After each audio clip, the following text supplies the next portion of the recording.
Kemudian pada ayat yang kedua, yaitu di dalam surat Al-Furqan ayat yang ke-72, walladzina la yashhaduna zur, ya, dan orang-orang yang tidak memberikan kesaksian palsu.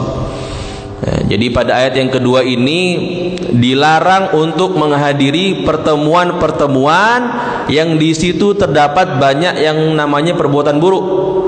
Ya, jadi azur ini dimaknai oleh beberapa ulama menjadi beberapa bagian. Ada yang mengatakan menyembah berhala, ada yang bilang syirik, ya, ada yang bilang berdusta, ada yang bilang meminum khamar, ya, atau kemudian kalau di zaman sekarang ya narkoba dan lain sebagainya. Jadi bahkan di sini dijelaskan bahwa salah satunya azur adalah orang-orang yang ketika berkumpul membicarakan perihal-perihal yang tidak penting. Ya, jadi pada ayat yang ini dijelaskan tentang perihal di mana kita tidak boleh menghadiri perkumpulan yang di mana di situ terdapat orang-orang yang tidak membicarakan Allah. Ya, jadi misalnya di tongkrongan-tongkrongan, di warung-warung kopi yang kemudian membicarakan hal-hal yang tidak penting, ya, sampai jam 11 malam, jam 1 malam, itu tidak boleh dihadiri. Ya.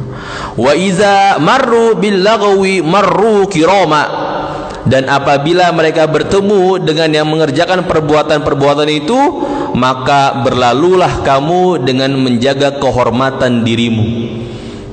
Ya, jadi tujuannya pada ayat yang ini yaitu disampaikan tentang bagaimana kita menjaga kehormatan kita. Dalam arti menjaga kehormatan itu adalah menjaga keimanan kita. Jangan kemudian kita, wah ini tidak apa-apa, ini teman-teman banyak yang minum hammer, ya, atau mungkin makin narkoba, tapi kan kita nggak make, gitu. Kita kan hanya berkumpul, kita hanya duduk di tengah-tengah. Ini nggak boleh. Dalilnya sudah jelas, dilarang berkumpul. Bahkan pada dalam tafsir yang lain dijelaskan, ketika kamu melewati perkumpulan orang yang seperti ini, ya, orang-orang yang membicarakan keburukan atau orang-orang yang membuang-buang waktu, maka tundukkanlah pandanganmu. Jadi Allah betul-betul menghinakan orang-orang yang melakukan seperti itu. Bahkan orang-orang yang kemudian hanya sekedar duduk di paling pinggir, di sini jelaskan, di paling yang pinggir, tidak ikut ke dalam, tidak hanya di pinggir, itu juga dilaknat oleh Allah. Ya, jadi menjaga yang kedua adalah menjaga keimanan. Karena kata Rasulullah, orang yang dekat dengan penjual minyak wangi pasti kena minyak wanginya, walaupun tidak ikut jual. Tetapi orang yang dekat dengan pandai besi, pasti walaupun dia tidak menyentuh atau ikut dengan perkara pandai besi itu, dia tetap terkena baunya. Ya, karena memang yang namanya syaitan selalu menggoda manusia dari segala sisi. Ya.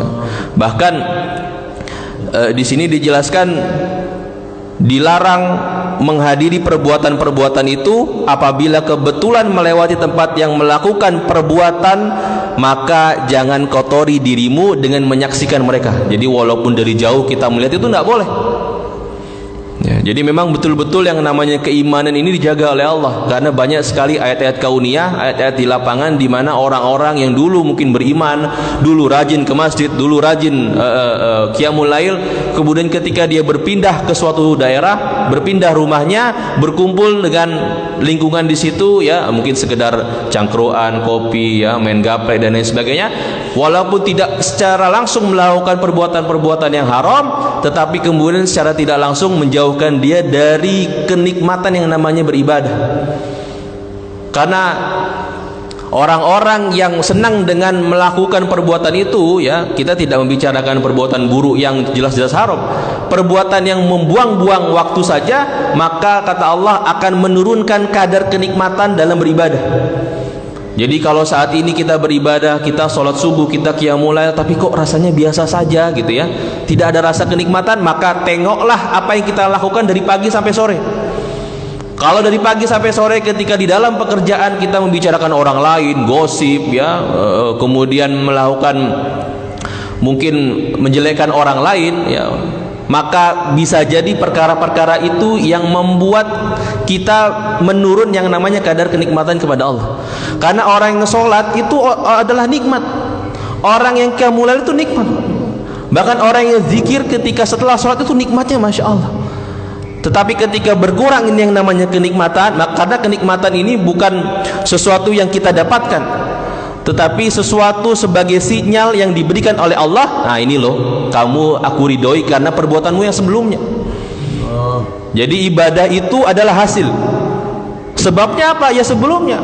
Makanya ketika kita sholat tidak khusyuk, ya ingat dengan ini, ingat dengan itu, bisa jadi ketika siang hari kita terlalu lalai, kita tidak menjaga dirinya. Makanya dalam surat Ali Imran ayat yang ke-191 dijelaskan bahwa berzikirlah kamu, ingatlah kepadaku, kata Allah, dalam keadaan duduk, ya, ketika selesai sholat, dalam keadaan berdiri ketika kita bekerja, maupun dalam keadaan berbaring.